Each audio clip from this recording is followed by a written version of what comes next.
রাস্তায় হঠাৎ একটা ছেলে পেছন থেকে এসে মারতে শুরু করলো। আপাতত নিজেকে রক্ষা করতে ব্যস্ত হয়ে পড়লাম। কিছুক্ষণ মারধর করার পর গলা চেঁচিয়ে বললেন, এই ছোট লোক, এই লম্পট, তোর এত বড় সাহস কে দিয়েছে?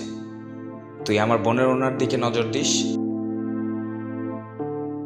আমি একটু ভদ্রতা বজায় রেখে জিজ্ঞেস করলাম, কথাটা ঠিক বুঝলাম না ভাই।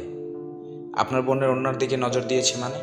ছেলেটা এবার আমার শার্টের কলার ধরে বলল, সকালে রিকশায় একটা মেয়ের দিকে বাজে নজরে তাকিয়েছিস আর ওড়না ঠিক করার কথা বলেছিস, ভুলে গেছিস সে কথা? যাই হোক, তোকে আজকে হালকা নাস্তা দিয়ে ছেড়ে দিলাম।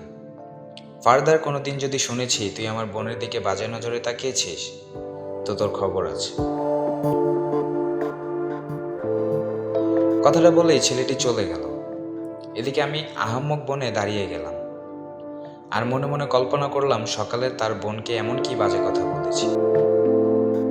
রিকশায় সুন্দরী একটা মেয়েকে দেখে বেশ ভালো লাগলো। মেয়েটিও আমার দিকে তাকালো। দুজন দুজনের দিকে তাকিয়ে রইলাম। মেয়েটি একটু কাছে আসতে খেয়াল করলাম তার ওড়না রিকশার চাকায় লেগে আছে।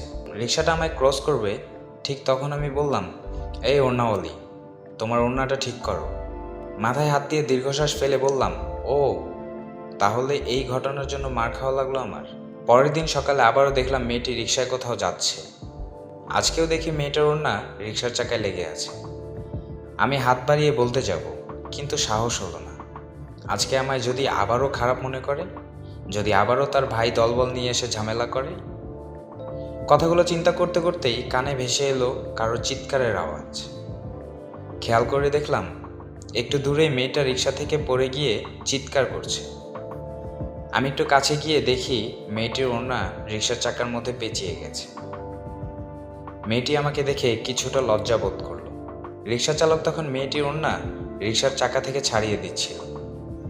আমি তখন মেয়েটিকে বললাম, কি ম্যাডাম, কেমন লাগছে বলুন? কালকে একটু মজার ছলে না হয় বলেছিলাম ওড়নাটা ঠিক করার কথা, যা খেল দেখালেন, বাবারে বাবা, আজকে কেমন লাগছে শুনি? মেয়েটি তখন উঠে আমার কাছে এসে বলল, আসলে আমি বিষয়টা বুঝতে পারিনি, কালকের ঘটনার জন্য আমি খুবই লজ্জিত। কথাগুলো বলেই মেয়েটি উঠে চলে গেলেন। আমি তখন রিকশার পানে চেয়ে রইলাম আর চিন্তা করতে লাগলাম, হায় রে দেশ, ভালো কথা বললে চর থাপ্পড় আর কত কিছুই না সহ্য করতে হয়, আবার না বললে দিনে দুপুরে কত মা বোনের রোড অ্যাক্সিডেন্ট হয়। যাই হোক, দিন শেষে সবাই সাবধানে রিকশা চলাচল করবেন, বিশেষ করে আমার মা ও বোনেরা।